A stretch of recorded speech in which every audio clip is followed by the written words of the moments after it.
श्री राम और श्री भरत निर्गुण निराकार मौन है और सगुण साकार मौन है।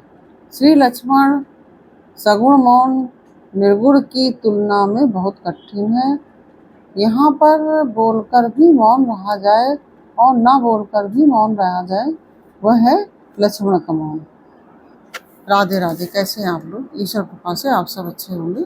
ईश्वर सब पे कृपा बनाए रखे, सबका कल्याण करे। भगवान श्री राम के वनवास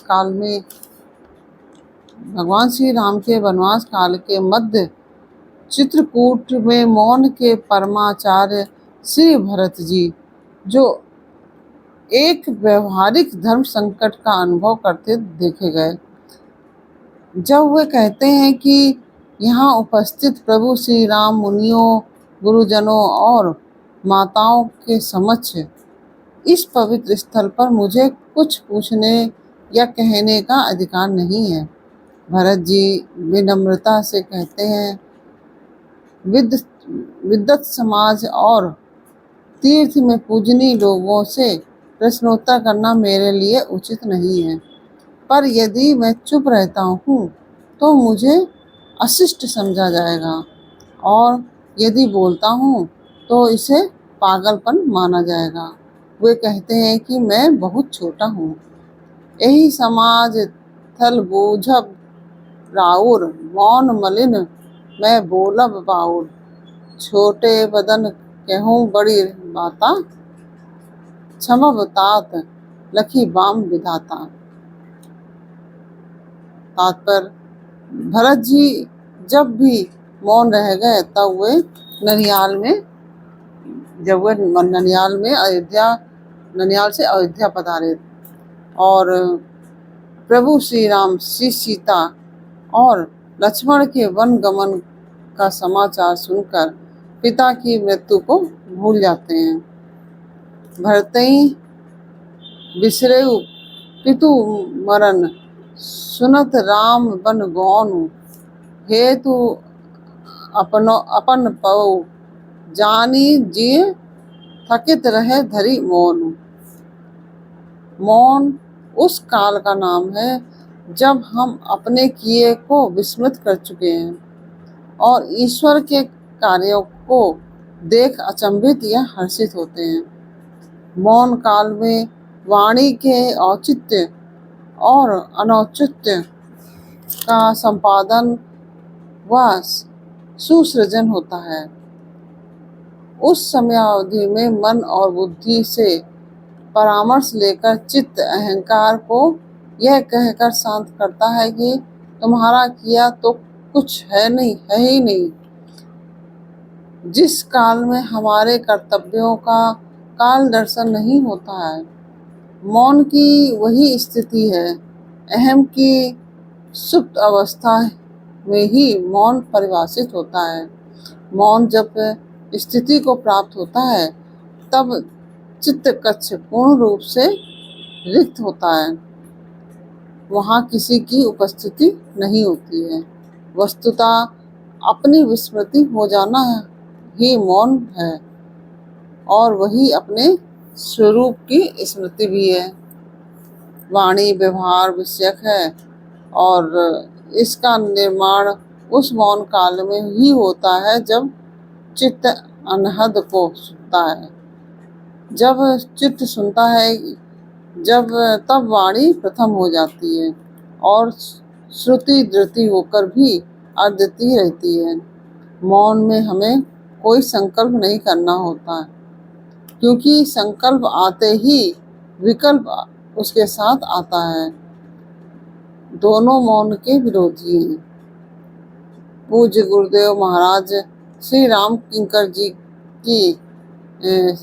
किंकर जी यदा कदा अपने प्रवचन में श्रोताओं से कहा करते थे, यदि आप मुझे बोलता हुआ मानते हैं तो अपने गोस्वामी तुलसीदास जी को नहीं सुना, केवल मुझे सुना। जबकि सत्य तो यह है कि मैं सुन रहा हूँ और गोस्वामी जी बोल रहे हैं। यही अनुभव मानस के सभी अनादि वक्ताओं का सभी अनादि वक्ताओं का है। किसी ने स्वयं को कर्ता, लेखक या वक्ता नहीं माना। अपनी स्वीकृति श्रोता, वक्ता, लेखक, पाठक, दर्शक, अभिनेता के बीच मौन नहीं रहने देती है। लेखक पढ़ रहा हो कि वक्ता सुन रहा हो, अभिनेता दर्शक की पंक्ति में हो, तब सृष्टि में सब कुछ तद्रूप और तत्रूप ही भासता है। यह मौन की चरम स्थिति है। श्री रामचरितमानस में वाणी उपयोग के लिए सर्वाधिक माना जाता है। रामानुज श्री लक्ष्मण को, किंतु हम वाणी के मूल में यदि मौन की भाषा सुनना जान लें तो यह सजगता से समझ लेंगे कि रामायण में सबसे बड़े मौनी हैं लक्ष्मण जी। उन्होंने मौन और वाणी को वास्तविक व्याख्या दी है। केवल राम ही उनकी स्मृति, वाणी, पुरुषार्थ और साधना है। वनवास निर्णय पर अयोध्या में उनके द्वारा माता कैकेयी या वहाँ के विधि विधान पर कुछ न बोलना और जनकपुर की पुष्प वाटिका में श्री राम द्वारा उन्हें संबोधित कर बोलने पर भी कुछ न बोलना, यही लक्ष्मण की मौन स्थिति है। मौन में परिस्थिति और बुद्धि का स्थान नहीं है। जो राम की वाणी सुनता है और सुन सुनकर भरता जाता है, तब वह मौन हो जाता है। श्री रामचरितमानस में मर्यादा पुरुषोत्तम कौन है? सब कहेंगे मर्यादा पुरुषोत्तम श्री राम है। हमने कहीं पढ़ लिया और हम यह उत्तर देना सीख गए, लेकिन स्वयं समझना या अनुभव करना आवश्यक होता है। वास्तविक अर्थों में मर्यादा पुरुषोत्तम तो लक्ष्मण है। श्री राम तो प्रेम पुरुषोत्तम है। प्रेम ना हो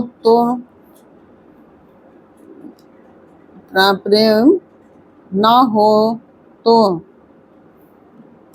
मर्यादा का पालन होगा। प्रेम ना हो तो ना मर्यादा का पालन होगा और ना ही वाणी का, अगर प्रेम नहीं है तो सार्थक उपयोग होगा। माता कैकेयी और भरत के प्रति श्री राम का इतना प्रेम था जिसके कारण वे कुछ नहीं बोले। श्री लक्ष्मण जी के हृदय में प्रभु की गरिमा की इतनी मर्यादा थी कि वे यदि माता कैकेयी से कुछ बोल देते तो भगवान राम के मात्र प्रेम के प्रति मर्यादा का हनन हो जाता। इसीलिए कहा जाता प्रेम ना हो तो ना तो मर्यादा का पालन होगा और ना ही वाणी का सार्थक उपयोग होगा। मौन प्रेम की स्थिति में होता है। वही मन, बुद्धि, चित्त और अहंकार की विस्मृति होती है। राम राज्य मर्यादा विषयक नहीं, बल्कि वह राम का साक्षात प्रेम आश्रित विग्रह है। भरत जी प्रभु श्री राम से मिलने चित्रकूट गए तो राम और भरत दोनों मौन हो गए। कोई किसी से ना प्रश्न कर रहा है और ना ही कुछ बता रहा है। क्यों नहीं बोल रहे हैं? क्योंकि दोनों प्रेम से भरे हुए हैं। को किछु कहे ना को किछु पूछा, प्रेम भरा मन निज गति छूछा, परम प्रेम पूरन दो भाई, मन बुद्धि चित्त अहमति विसराई। पूछती है बुद्धि और उत्तर भी बुद्धि ही देती है। चित्त की इस पवित्र भूमि चित्रकूट में न मन की सत्ता रही और न बुद्धि की। चित्त में कोई संस्कार बचा नहीं। कि अहंकार की सत्ता समाप्त, परिणामता दोनों मौन हो गए। श्री राम और श्री भरत निर्गुण निराकार मौन है और सगुण साकार मौन है। श्री लक्ष्मण सगुण मौन निर्गुण की तुलना में बहुत कठिन है। जहाँ बोलकर भी मौन रहा जाए और ना बोलकर भी मौन रहा जाए, वह है लक्ष्मण का मौन। लक्ष्मण अयोध्या में माता कैकेयी के विरोध में इसलिए नहीं बोले क्योंकि मौनी को वह कुछ नहीं चाहिए जो कैकेयी को चाहिए। मौन का परम आनंद कोई छीन नहीं सकता।